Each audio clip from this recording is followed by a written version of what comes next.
So all of your projects are very high profile. How do you balance coverage about games, which is kind of a niche audience in its own right, when you're talking to a mass audience? Well, I really firmly believed right from the very beginning of getting these shows off the ground that video games were not niche. And as we were launching, it was the sort of the birth of the CD-ROM and the PlayStation 1 console, and that was such a dramatic leap from what the Sega Genesis and the Super Nintendo were providing to audiences. But if you remember, the Nintendo Entertainment System was enormous. It was an incredibly popular system. Millions and millions of copies of some of those games were sold around the world, and Atari was a massive phenomenon in its day. Arcade machines were a massive phenomenon in their day. And I really believe that there was an emotional connection to video games, and people wanted to know more about how games were made. And I certainly did. And I was an avid reader of the magazines and a collector of all kinds of video game entertainment. And I just really believe that there were thousands of people like me out there. And I think that was true then, and it just has become more and more true every year since then. I think we all touch video games now. I think video games, well, I mean, if you look at it as the in the great democracy of the Apple iOS App Store, video games are by far the biggest selling apps you can find on that App Store. And that's really incredibly significant. Games are selling to everyone, and everybody is walking around with some device. If it's a electronic gadget with a screen on it, you can play games on it. And so I didn't know all of this was coming, but I knew that it was going to reach a lot more people, and people were going to want to know more about the people that made this incredibly creative stuff. So, I actually didn't know that you started out with a website. Yeah. How has that scene changed over the years? I just sent out an email to Craig Surratt, who's our supervising producer at our company, and I asked him to really kind of shepherd the development and launch of our new websites for electplay.com and reviewsontherun.com. And I got a little emotional, I got a little choked up, because I worked on the website when I launched it in 1995. We had one of the longest running websites covering video games in the world. One of the longest running websites in the world, period. When we launched it in the spring of 1995, I was coding HTML. I was cutting up little GIF images. We didn't even use JPEGs back then because they were too large in file size. We just used little GIFs. And we were doing all the writing and putting it up there, and we put web video up when it was way too big of a file for people to download on their 28.8 modems. But to see where the roots of what electplay.com, were back then, and to see what our sites are now today is just unbelievable to me. We can do so much with the web, and it really can be a very broad extension of everything that we do on television. We're not confined to our time slots or our running times at all. We can deliver and dive deeper into everything that we do, and there's so many easy, immediate ways for us to publish directly to the site, and we're going to be taking advantage of that. That's really where our production is going to grow, I think, in 2012. We're really going to shift a lot more focus on getting and building and growing and being in tune with our community as much as possible on our websites. How do you balance having a huge online presence with a slotted television show? How do you pick what content goes where? I don't think you can do TV without an online presence of some significant size. I think you need both. I think that any television show covering any topic whatsoever is doing themselves an incredible disservice if they don't really have their foot and their mindset on what their web component is going to be. And I've always believed that. Our problem as a company has been, where our financing was going to come from in a way that we could really deliver on all the aspects that we were reaching, And that's been a real balancing act through the years, There were times when Electric Playground had a bigger presence in Canada than it did in the U.S. And so most of our resources were coming from Canada. We had to focus on getting just our weekly Canadian TV show made. There were also years where our website was, before the .com boom, because that's how long we've been around, we had lots of advertising on our website, and I had a lot of writers. And lots of people that are in the video game industry today actually got their start writing for the Electric Playground website. And so that's where a lot of our money would come from, and we'd use that to help finance production for us. And then there were years where we had more revenue coming in from the States, and our focus was on just building shows that were going to appeal to an American audience as well as a Canadian audience. And what we're really trying to nail down now, as we've hit a certain level of penetration with the shows, and we're airing in the States again in a big way, and we're airing in Australia, and other international markets will be announced soon, is to have everything working on all cylinders, so that we have our international audiences getting all of this cool content, our Canadian audiences getting all this cool content on the Rogers networks, on City, on G4, on FX, which is amazing to me that we have these incredible partners that see the value in what we do and air us in all these different places, but then also on our web as well. And I would like to grow. I would like to have more people on our team. I'd like to dive deeper and give people even more, because we're not just about games anymore.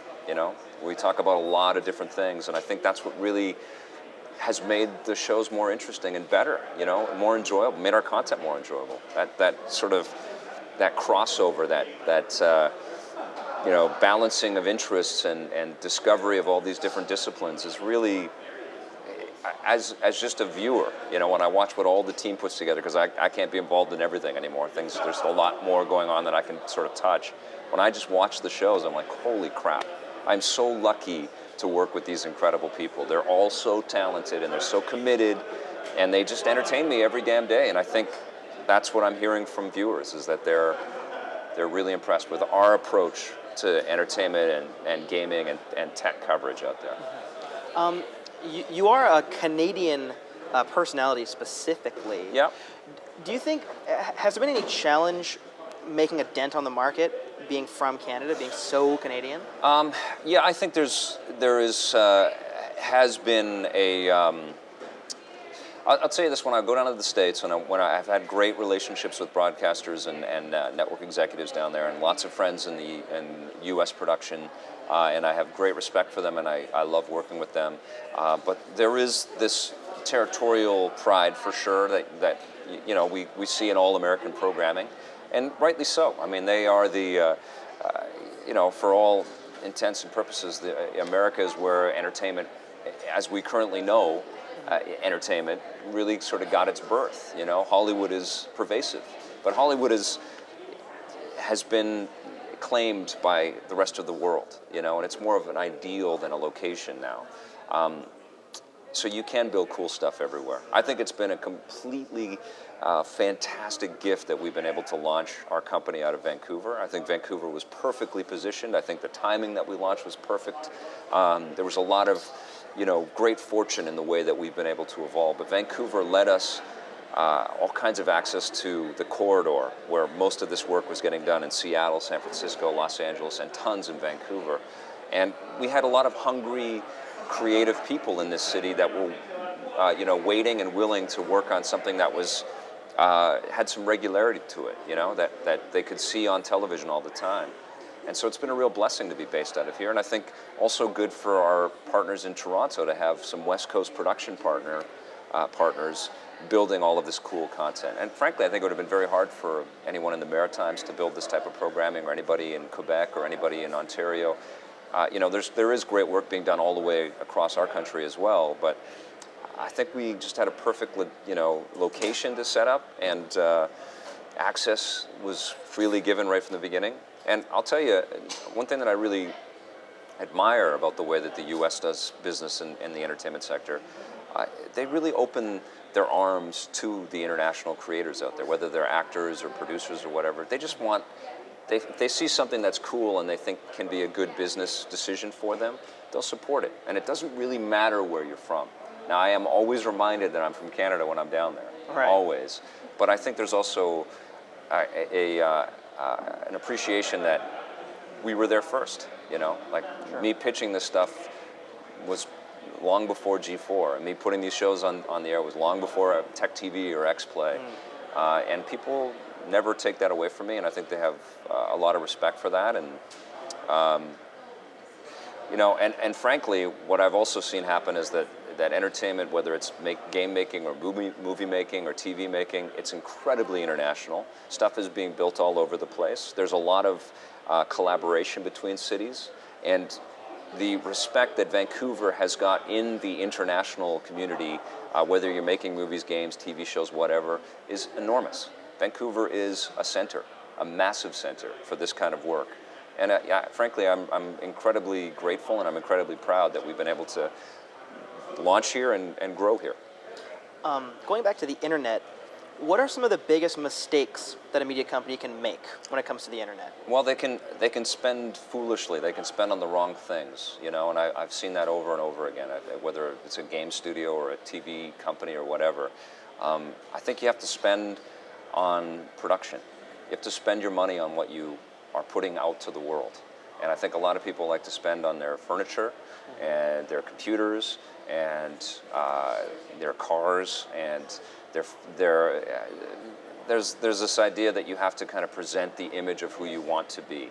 And I think that's a ridiculous notion. I think that if you are a creator, whether you're a writer or an actor or a comic book maker or somebody building a website or a movie maker, there are inexpensive tools out there that, especially as technology gets better and better, for you to utilize to show what you're made of. And that's where you put your focus, your money, your energy, and you prove it with your end product. You don't prove it with your jelly beans in a bowl at your front desk with your receptionist sitting there. And I saw that over and over again. I've seen so many companies disappear because they have to, they have to sort of sustain appearances, and it's ridiculous. You know, people want to see cool things, and people want to work on cool things. And I think there's also a real understanding in the creative community at every level that sometimes you're not going to have a huge budget, but the collaboration and the opportunity to build something really meaningful and impressive is attractive, and people want to be involved in that stuff. So, I mean, I see that happen all the time. I think people burn through all kinds of cash on foolish things. Going in a completely different direction, talking about the history of electronic playground. Electric Playground. Electric Playground. I'm sorry, I always get that wrong. That's all right. Electric Playground and the kind of the veterans, the alumni spreading out. Do you feel at all a connection to Assassin's Creed, in particular with Jade Raymond? Do I, because she's on Assassin's Creed, like a personal connection? Yeah, like a. I guess so, but you know what? I have a lot of friends in the business. You know, a lot of people that I've known for a long, long time. I mean, we were at Naughty Dog when they were just getting started on Crash Bandicoot, and I've known Jason and Andy forever. And it was a big deal to hear that they sold to Sony and that they moved on from the company. And I just saw this photo of those two on Twitter the other day with Christian and with Evan, who are the co-presidents now.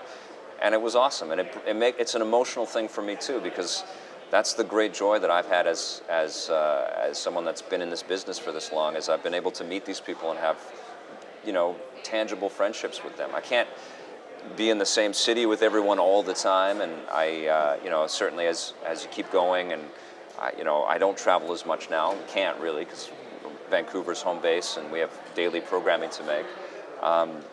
But I feel emotionally connected to this world, very, very much so. And what's cool is, like, I started this to get video games and video game creators on TV in a way that, someone that's loved games for a long time would love to watch, and to sort of satisfy that curiosity.